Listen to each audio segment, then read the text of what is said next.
आहे की चालू पुढे थांबा इकडे भारतीय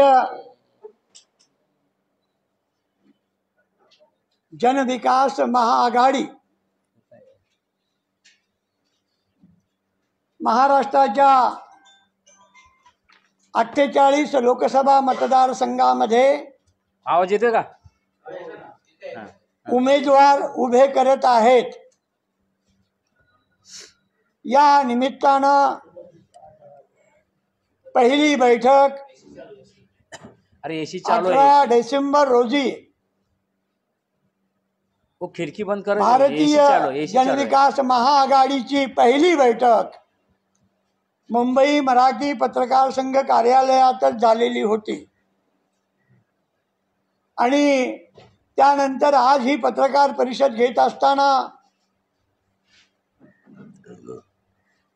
भारतीय जनविकास आघाडीचा मुख्य संयोजक राजेंद्र वनारसे म्हणून मी आपल्या सर्वांचं स्वतः उपस्थित सर्व पत्रकार बंधू आणि माता भगिनींचं या ठिकाणी मी हार्दिक स्वागत करत आहे। या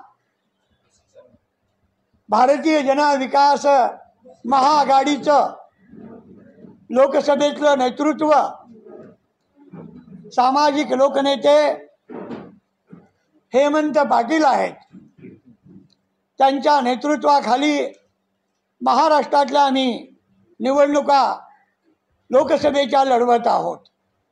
या ठिकाणी अशोकराव जाधव धनगावकर, जरा तुम्ही उठून नमस्कार, हे छत्रपती संभाजीनगर औरंगाबाद येथील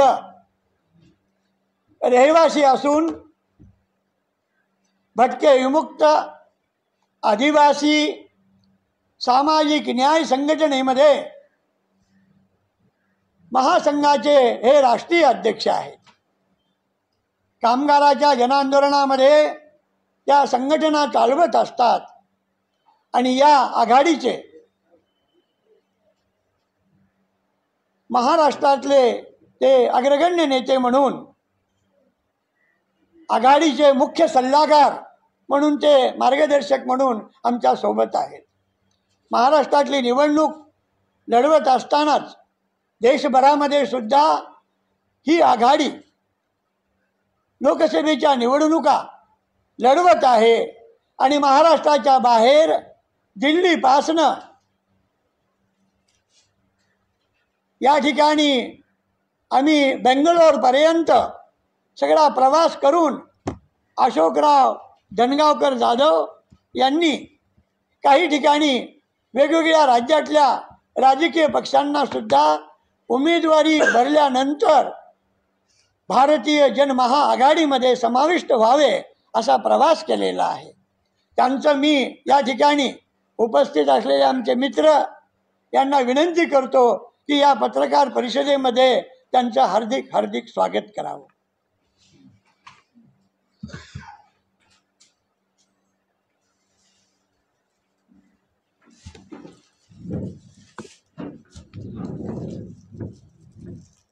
ये शाल घालो ना अंगावर, ऐसे जरा नेता जैसा दिखना चाहिए आपको। हाथ लगाओ, हाथ लगाओ।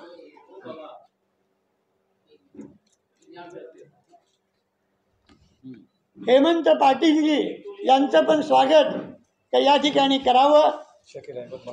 शकील अहमदजी यांना मी अशी विनंती करतो सावित्रीताई येऊन इथे त्यांचं स्वागत करते। अजय ऊपर अजय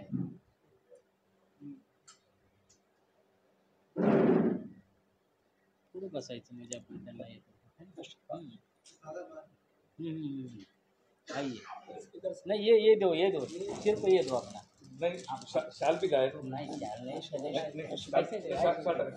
मैं डालता कौन डालता कौन बाल ऐसे शाल डाल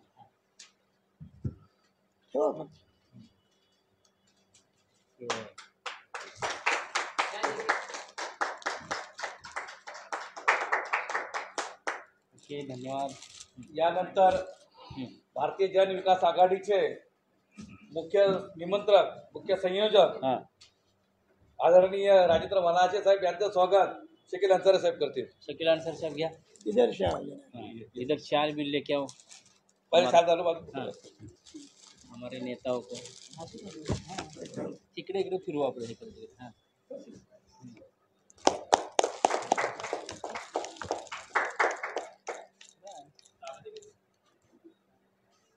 ओके धन्यवाद. करा सर बसा ना इथे. बसा इकडे बसूया. आता मोकळा इथे बसा काय तेवढंच. हां बसा इकडे. एखादी खुर्ची असेल तर खालची वर घ्या. खुर्ची वर घ्या. आणखीन एक खुर्ची घ्या ना समोर. चला लवकर लवकर आता या ठिकाणी 20 मिनिट आपल्याकडे प्रेस नोट आम्ही दिलेली आहे 20 मिनिट राहील त्यांना द्या बघा. आणि या संदर्भात अधिक माहिती सांगण्याच्या दृष्टिकोनातून मी अशोकराव धनगावकर यांना विनंती करतो की त्यांनी आपलं पत्रकारांशी संवाद साधावा. सर्वप्रथम मुंबई पत्रकार संघाच्या सर्व पत्रकाराचं मी मनपूर्वक हार्दिक स्वागत करतो. आज भारतीय जन विकास महाआघाडीच्या वतीनं महाराष्ट्रामध्ये जन विकास आघाडी ही संपूर्ण 48 लोकसभा मतदारसंघामध्ये आपले उमेदवार उभा करत आहे. कारण आपण सर्व बघताय आज सोशल मीडियाच्या माध्यमातून, इलेक्ट्रॉनिक मीडियाच्या माध्यमातून, प्रिंट मीडियाच्या माध्यमातून की महाराष्ट्रामध्ये हे काय चाललंय, हा सगळा सावळा गोंधळ चालू आहे. कोण कोणाचा पक्ष फोडताय, कोण कोणाचं घरं फोडतायत.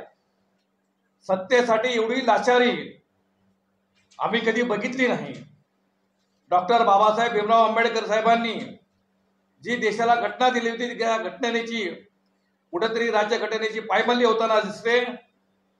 आणि हे सर्व खोके सरकार आणि विरोधी सरकार हे दोघंही सरकार मिळून महाराष्ट्रातल्या सर्व नव्हे तर देशातल्या सर्व समाज बांधवाची ही दिशाभूल करून हे कुठंतरी हुकुमशाहीच्या दिशेनं हे चाललेलं षडयंत्र हाणून पाडण्यासाठी महाराष्ट्रामध्ये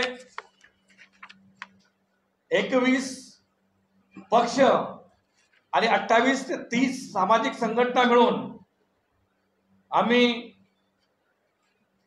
माननीय हेमंत पाटील साहेब यांच्या नेतृत्वाखाली आणि राजेंद्र वनाचे साहेब या महाविकास आघाडीचे मुख्य संयोजक आहेत, मुख्य निमंत्रक आहेत, यांच्या नेतृत्वाखाली आम्ही ही पूर्ण महाराष्ट्रामध्ये ज्यांना कुठंतरी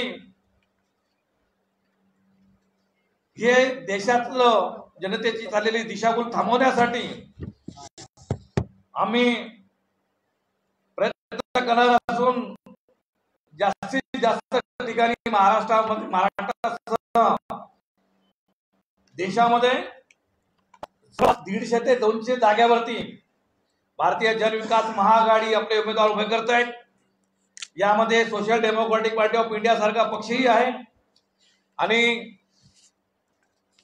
या महाराष्ट्रामध्ये जे छोटे छोटे जे पक्ष आहेत त्या आम्ही सर्व पक्षांची आमच्यामध्ये आपण बघत असाल की यांच्यामध्ये जागा वाटपावर सुद्धा घोळ चालू आहे. आमच्यामध्ये असा कुठलाही जागा वाटपावर घोळ चालू नाही. माननीय हेमंत पाटील बावणे साहेब आणि वनाचे साहेब यांच्या नेतृत्वाखाली आम्ही यांना शह देऊन कुठेतरी या देशामध्ये लोकशाही नांदावी, या लोकशाहीचं सरकार यावं. कारण जर यांना जर यांचं रोखलं नाही तर भविष्यामध्ये मोदी हे सगळं खाजगीकरण करून सगळं भांडवलदाराच्या खिशामध्ये घालण्याचं काम या ठिकाणी मोदी सरकार हे करत असून यांना विरोधी पक्षही त्यांना विरोध करत नाही. आज आपण रेल्वेचं खाजगीकरण झालं, विमानाचं खाजगीकरण झालं, बंदराचं खाजगीकरण झालं, आज विजेचं सुद्धा खाजगीकरण करून शाळा खाजगी आणि महाराष्ट्राच्या 65,000 शाळा बंद करून यांना सर्व खाजगीकरणाकडे नेऊन या देशाला गुलाम बनवायचं आहे. म्हणून मी आपला जास्त वेळ नाही घेता, फक्त एवढं सांगेल की महाराष्ट्रातील जनता ही सुज्ञ आहे, आपण पत्रकार बांधव ही सुज्ञ आहात आणि हे युती आणि महाआघाडी या दोघांनाही आम्हाला शह देण्यासाठी आम्ही तिसरी महाआघाडी स्थापन केली आणि तिसरी महाआघाडी निश्चितच सुप्रिया सुळे असेल, नितीन गडकरी असतील किंवा जे भाजप काँग्रेस राष्ट्रवादीचे नेते आहेत, या सर्व नेत्यांच्या विरोधामध्ये महाराष्ट्रामध्ये आम्ही सेड उभं करणार आहोत. मी अशोक जाधव धनगावकर, संस्थापक अध्यक्ष भारतीय भटके विरुद्ध आदिवासी ओबीसी संघर्ष महासंघ आणि राष्ट्रीय कामगार संघटना. कोण बोलणार आहे का? आज आपण भारतीय जन विकास महाआघाडीच्या माध्यमातून मुंबई या ठिकाणी पत्रकार परिषदेचं आयोजन केलेलं आहे. मला वाटतं ही आपली महाविकास आघाडीची, आमच्या भारतीय जनविकास महाआघाडीची ही 7वी ते 8वी पत्रकार परिषद आहे. पुण्याच्या पत्रकार परिषदेमध्ये आम्ही 32 उमेदवारांची यादी जाहीर केलेली आहे. पुढील काही 8 ते 10 दिवसामध्ये आमची तिसरी यादी आम्ही जाहीर करणार आहोत. आज आम्ही या ठिकाणी जी पत्रकार परिषद घेतलेली आहे त्या पत्रकार परिषदेच्या माध्यमातून भारतीय जनविकास महाआघाडी म्हणजे काय, आतापर्यंतच्या काळामध्ये आपल्या महाराष्ट्रामध्ये महाविकास आघाडी, महायुती, पण आमची ही भारतीय जन महाविकास आघाडी आम्ही स्थापन मागील काही 6 महिन्यामध्ये केली होती. आणि आमचं सातत्य हे आहे की आमचे त्यावेळेला कमी पक्ष होते आमच्यामध्ये, आता आमच्यामध्ये जवळजवळ 60 ते 65 पक्ष आणि 150 ते 200 सामाजिक संघटना ह्या महाराष्ट्रातून आलेल्या आहेत. त्यामध्ये मराठा समाजाचे संघटना आहेत, मराठा समाजाचे पक्ष आहेत, धनगर समाजाचे पक्ष आहेत, धनगर समाजाची संघटना आहेत, मुस्लिम समाजाचे पक्ष आहेत, अशा अनेक जातींचे पक्ष आज आमच्या ह्या भारतीय जनविकास महाआघाडीत आहेत. आता हे असताना आपण पाहतो की पहिला टप्पा विदर्भातून चालू होतोय. आमच्या काही महाआघाडीच्या उमेदवारांनी काही अर्ज दाखल केलेले आहेत, काही अर्ज आता उद्यापासून चालू होणार आहेत. आणि हे अर्ज दाखल करत असताना आपण पाहत आहात की महायुती, महाविकास आघाडी, त्यात आमची तिसरी जी आघाडी आहे ती आघाडी सामील झालेली आहे. आणि आमचे सर्व उमेदवार हे आता कामाला लागलेले आहेत. डोर टू डोर जाऊन आपल्या पक्षाचे उद्देश आणि निवडून येण्यासाठी जे काही करता येईल हे करतायत. आज आपण पाहतोय की राज्यामध्ये, देशामध्ये निवडणुकीचं सत्र वाजून चाललेलं आहे, त्यामुळं निवडणुकीला रंगत येणार आहे. बरं, आता ही झाली, आता आम्ही सांगितली माहिती. जर आपल्याला पत्रकारांना जर कोणाला जर एखादा प्रश्न विचारायचा असेल तर तो विचारा, त्याचं उत्तर आम्ही देऊ. पाटील साहेब, आपण हे तिसऱ्या आघाडीकडे कसं वाढला सामाजिक कार्यकर्ते? हां, आता ही आमची तिसरी महाविकास भारतीय जनविकास महाआघाडी आहे. ती आघाडी आम्ही का स्थापन केली? आम्ही महाराष्ट्रामध्ये दौरा केल्यानंतर काही पक्ष, हे पक्ष भाजपशी पण नाहीत, काँग्रेसशी पण नाहीत, परंतु ते पक्ष निपक्षपाती, की त्यांना भाजपही नको आहे आणि काँग्रेसही नको आहे, असे पक्ष ते आमच्या जवळ आले आणि त्यातून ही भारतीय जनविकास महाआघाडी स्थापन झालेली आहे. त्यामुळं ह्या स्थापन झालेल्या भारतीय जनविकास महाआघाडीच्या माध्यमातून आम्ही 48 उमेदवार जाहीर करत आहोत. जमान नाही तिसऱ्या आघाडीमध्ये हां भाजप आणि काँग्रेस एकत्र झाले. तिसऱ्या आघाडीमध्ये तिसऱ्या आघाडीमध्ये हां भाजप किंवा काँग्रेसचे काही लोक आले. पाणी अजून तर कोण आलेलं नाही. आम्हाला काही त्यांची गरज नाही. आमचे पहिलेच उमेदवार आम्ही त्या मतदारसंघामध्ये जाऊन ते तिथं आलेले आहेत. त्या मतदारसंघामध्ये जाऊन सर्व जातींना भेटून त्यांनी सांगितलं आहे की जर मला उभं राहायचं असेल तर आपली मतं पाहिजेत. जर आम्हाला मतदान करत असेल तर आम्ही उभं राहायला तयार आहोत. अशा दृष्टीने आमचे सर्व उमेदवार हे जाहीर झालेले आहेत. तुमच्या या महाआघाडीमध्ये किती संघटना आणि किती पार्टी एकत्र आहेत? आमच्या ह्या महाआघाडीमध्ये जवळजवळ 65 पक्ष, 160 ते 165 सामाजिक संघटना आमच्या ह्या पक्षामध्ये, आमच्या भारतीय जनविकास महाआघाडीमध्ये आलेले आहेत. तुमचा जाहीरनामा काय असणार आहे? आमचा जाहीरनामा, एक मिनिट बोला चला. हां या ठिकाणी हेमंत पाटीलजी यांना विचारलेल्या प्रश्नाप्रमाणे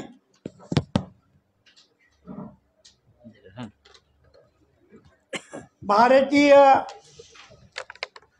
जनविकास महाआघाडी चा जाहीरनामा आम्ही 1 तारखेच्या नंतर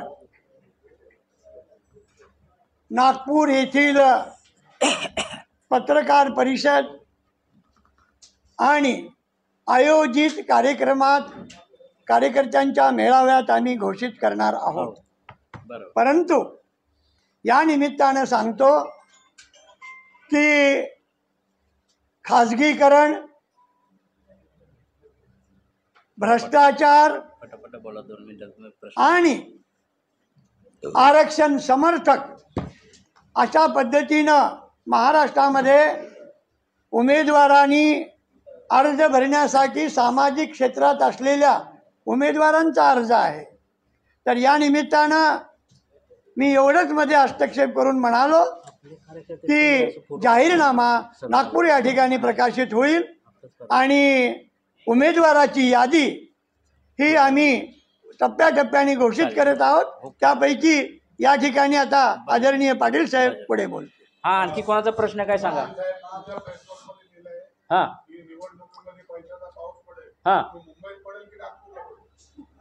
आपण पाहतोय आता. आपण कायदेशीररित्या जर बोलायचं झालं तर आपण काय करतो की काही बोलत नाही. पण आपण जर चर्चेला जर बसलो कुठंतरी एखाद्या बैठकीला, एखाद्या पारावरती किंवा कुठंतरी क्लबमध्ये बसलो तर त्यावर काय चर्चा होते, अरे हा उमेदवार खूप मोठा आहे, ह्या उमेदवाराची 100 कोटीची प्रॉपर्टी आहे, ह्या उमेदवाराची 50 कोटीची प्रॉपर्टी आहे आणि हा उमेदवार नक्की निवडून येणार. आता मला म्हणायचं आहे आत्तापर्यंतच्या काळामध्ये काँग्रेस असू भाजप असू कुठल्याही पक्षाने एखादा गरीब किंवा भिकारीला कधी तिकीट दिलेलं आहे का? मला दाखवा एखादा कोण असेल तर. असं कुणालाच त्यांनी तिकीट दिलेलं नाही. त्यामुळं आपण पाहतोय की आमच्या जे भारतीय जनविकास महाआघाडीमध्ये जे आहेत ते सर्व आमचे गरीब उमेदवार आहेत. पूर्ण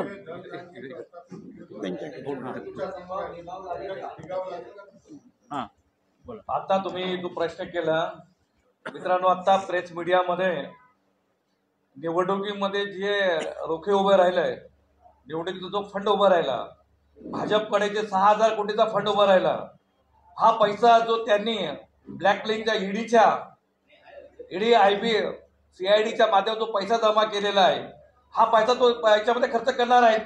ज्या राजकीय पक्षाकडे आज तुम्ही बाकी जे पक्ष आपणच ती यादी प्रसिद्ध केलेली आहे ना, म्हणून हा जो आम्ही जो लिहिलेला हा पैशाचा पाऊस, आज यांनी हा लिगल एवढा दाखवला तर इलिगल यांनी किती पैसा उभा केला असेल याचा अंदाज आपणही करू शकतो ना. करू शकता बरोबर. आणि इलिगल जो पैसा जमा केलेला हा लिगल थोडी दाखवणार आहे.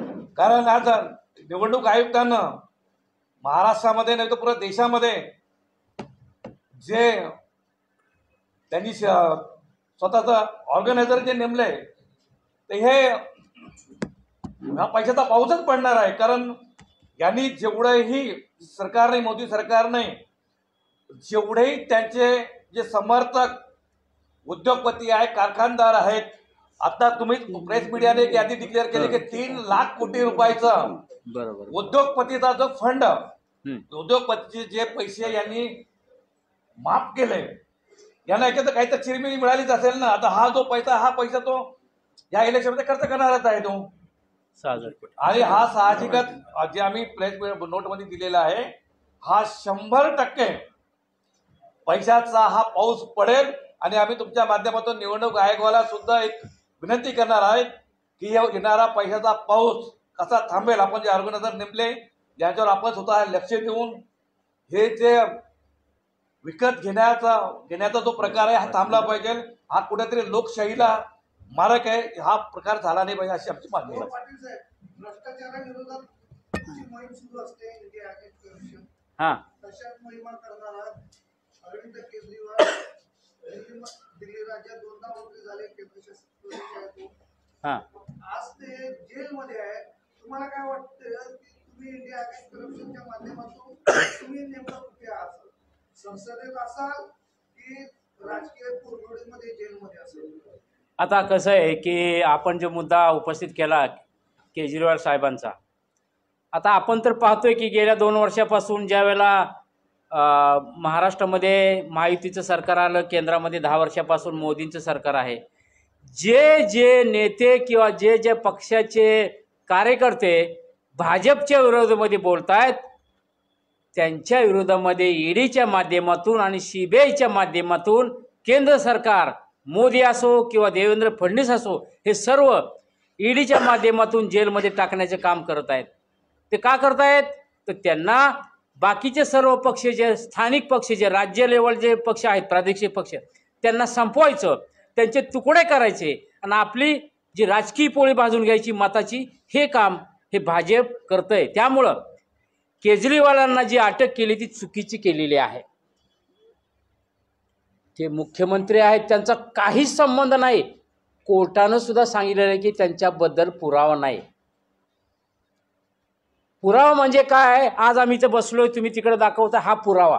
असा पुरावा दारू शुल्क विभागाचा केजरीवालांच्या सहीचा कुठलाही पुरावा तिथं नाही.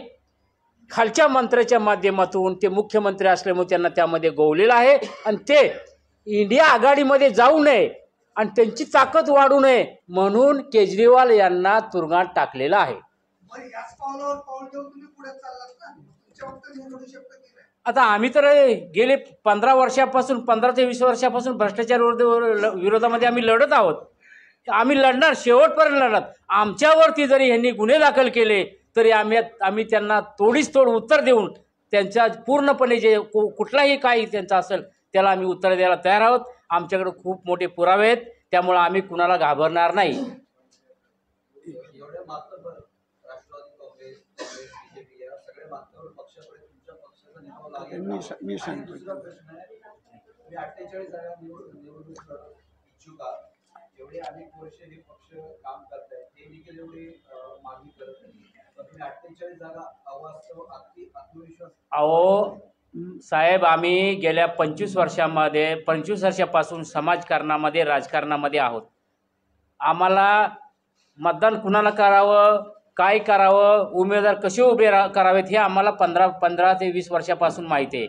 आम्ही सांगितलं तर आम्हाला सांगितलं एखाद्याने उभं राहता आम्ही राहू शकतो. आम्हाला माहिती आहे मतदानाच्या माध्यमातून काय, इलेक्शनच्या माध्यमातून काय करायचं असतं हे पूर्णपणे आमच्या आघाडीतील सर्व नेते जे आहेत, पक्ष आहेत, 50 वर्षापूर्वीचे जुने पक्ष आमच्याबरोबर जुडलेले आहेत. त्यामुळे जे पक्ष काढतात त्यांना राजकीय सर्व माहिती असते, ती आहे. आणि त्या म्हणून आम्ही आज 48 उमेदवार आम्ही महाराष्ट्रामध्ये उभे करणार आहोत.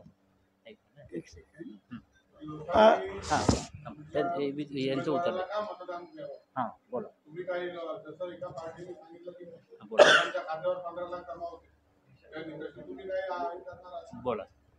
आम्ही महाराष्ट्रामध्ये 48 लोकसभा मतदारसंघात उभा राहत असलेले उमेदवार हे एका बाजूने चारित्र्य संपन्न आहेत, दुसऱ्या बाजूला सामाजिक चळवळीत कार्य करणारे आहेत आणि तिसऱ्या बाजूला ग्रामस्तरापर्यंत ते जोडून आहेत.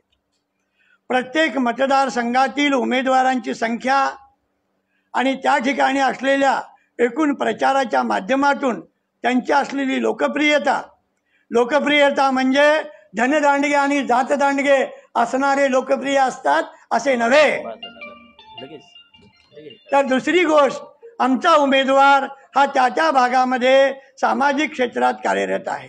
आरक्षण समर्थक चळवळ महाराष्ट्रामध्ये जी उभी आहे त्या आरक्षण चळवळीला खऱ्या अर्थानं देशात असलेल्या भारतीय जनता पार्टी आणि NDAच्या सरकारनं आरक्षण संपवण्याचा घाट घातला की काय अशी एक शंका निर्माण झालेली आहे. OBCला देशभरामध्ये स्वतंत्र जातीचा कॉलम नाही आहे. या ठिकाणी अनुसूचित जाती जमातीमध्ये अबकडे झालं पाहिजे महाराष्ट्रात आणि देशात, हेही केलं गेलेलं नाही आहे. अशा सगळ्या आरक्षण समर्थक, मग मराठा आरक्षणाचाही विषय असो, मराठा समाजाच्या महाराष्ट्रातल्या तरुणांना न्याय मिळाला पाहिजे अशा प्रकारची भूमिका घेऊन चाललेल्या आंदोलनकर्त्यांना सुद्धा दिशाभूल करण्याचं काम या महाराष्ट्रात होत असल्यामुळे ही सगळी आमची आरक्षण समर्थकाची एकजूट मतदानाच्या माध्यमातून पैशाच्या जोरावर नव्हे, विचाराच्या जोरावर भारतीय जनविकास आघाडी म्हणजे महाआघाडी होऊन महाराष्ट्रातल्या सर्व 48 लोकसभा मतदारसंघात क्रमांक 1ला भारतीय जनता पार्टी ही 0 पार्टी बनवल्याशिवाय राहणार नाही अशा प्रकारची ही या ठिकाणी मी आव्हान करतो. त्याचबरोबर काँग्रेसचं सांगायचं झालं, आज ते काँग्रेसवाले सुद्धा म्हणत आहेत, इंडियावाले सुद्धा म्हणत आहेत आरक्षण समर्थक आम्ही आहोत, मग तुमच्याकडे सत्ता असताना तुम्ही का दिलं नाही हा सवाल अनेक वर्ष काँग्रेसला विचारल्यानंतर आम्ही राहिल्याप्रमाणे त्यांच्याही बाजूनं आम्ही नाही आहेत, न भाजप न काँग्रेस. तर या महाराष्ट्रामध्ये भारतीय जन विकास महाआघाडीचे 48 उमेदवार आज 3ऱ्या क्रमांकावरून काही ठिकाणी 2ऱ्या क्रमांकात गेलेले दिसतील आणि 2ऱ्या क्रमांकाच्या नंतर मतदानाची ज्या दिवशी मतदानाची मतगणना होईल क्रमांक 1वर महाराष्ट्राच्या अस्मितेसाठी महाराष्ट्र मध्ये भारतीय जनविकास आघाडी केंद्रामध्ये खासदार पाठवेल आणि केंद्रातलं सरकार हे भारतीय जनविकास आघाडीच्या खासदाराच्या मदतीनं नव्हे तर देशातल्या अशा अनेक आघाड्यांच्या मदतीनं केंद्रात न भाजप न काँग्रेस असं सरकार 3ऱ्या आघाडीचा सरकार आणि प्रधानमंत्री होईल अशा प्रकारची भूमिका महाराष्ट्रातल्या मतदारांनी घेतलेली आहे. ते मताच्या माध्यमातून त्या मतदारसंघात दिसेल असा विश्वास आम्हाला या ठिकाणी व्यक्त करायचा.